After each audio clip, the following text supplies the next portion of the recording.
ঠাকুরগাঁওয়ে জ্বালানি সংকটের কি প্রভাব পড়েছে সে বিষয়ে আরো জানাতে আমাদের সাথে যুক্ত হচ্ছেন সহকর্মী তানভীর হাসান তনু। তানভীর, জেলার পাম্পগুলো পরিস্থিতি কেমন দেখছেন? সেখানে জ্বালানি তেল সরবরাহ কেমন রয়েছে? এ নিয়ে পাম্প কর্তৃপক্ষ কি বলছে, সব মিলে জানাবেন। জি চৈতি, আপনাকে জানিয়ে রাখি, আসলে ঠাকুরগাঁও সারা দেশের মতন তেলের সংকট কিন্তু প্রকট আকার ধারণ করেছে। এই প্রকট আকার ধারণ করার কারণে কিন্তু আসলে ঠাকুরগাঁও যারা বাইকার তারা খুব বিপাকে পড়েছে। তারা কিন্তু তাদের যে কর্মস্থল যারা ফিল্ডে কাজ করে তারা কিন্তু ফিল্ডে যেতে পারছে না।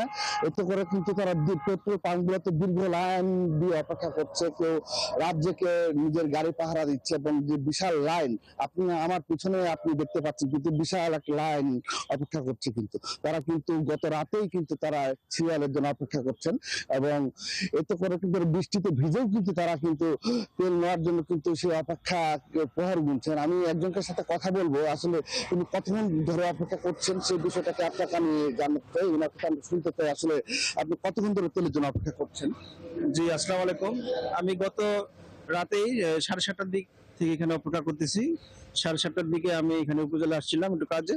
তো আমার গাড়িতে পর্যাপ্ত পরিমাণ তেল না থাকার কারণে আমি রাতে এখানে 7:30টার দিক গাড়ি রাখছি এবং সারা রাত আমি এখানে এই বৃষ্টির মধ্যে আমি এখানে অপেক্ষায় ছিলাম। এখানে আমি একটা বেঞ্চের মধ্যে সারা রাত জেগেছিলাম। এখন পর্যন্ত জেগে আছি। তো আশা করি যে তেল পাবো। তো খুব দুর্ভোগের মধ্যে আছি। এখন সরকার এই তেলের দাম বাড়াইলো, তারপরেও এই তেলটা এভেলেবেল হচ্ছে না। আমরা যারা চাকরি করতেছি আমাদের তো শুক্র শনিবার ছাড়া নির্দিষ্ট আর কোনো ছুটি আমরা সময় পাই না যে তেল নিব। তো গতকালকে আমার ছুটি ছিল, এই জন্য আমি আজকে তেল নেওয়ার জন্য এই লাইনে দাঁড়াইছি। তো খুবই দুর্ভোগের মধ্যে আছি তেল নিয়ে।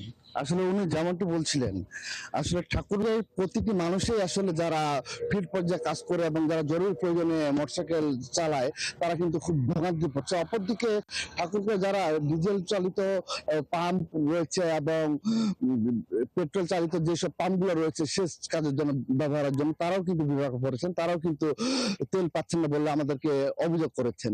অপরদিকে আপনাদেরকে আরেকটি জিনিস জানিয়ে রাখি, প্রশাসন কিন্তু এদিকে নানাভাবে অবৈধ তেল মজুত যারা করছেন তাদের জন্য অভিযান চালাচ্ছেন এবং এই অভিযান চালিয়ে ইতিমধ্যে কিন্তু পীরগঞ্জ এবং সদর উপজেলা থেকে কিছু তেলও উদ্ধার করেছেন এবং পাম্প মালিকরা বলছেন যে সরবরাহ না পাওয়ার কারণে কিন্তু তারা পর্যাপ্ত পরিমাণ তেল দিতে পারছেন না এবং তারা পর্যাপ্ত পরিমাণ তেল দিতে পারলে ভোগান্তিটা কমবে বলে আমাকে জানিয়েছেন। এই ছিল ঠাকুরগাঁও তেলের সর্বশেষ পরিস্থিতি।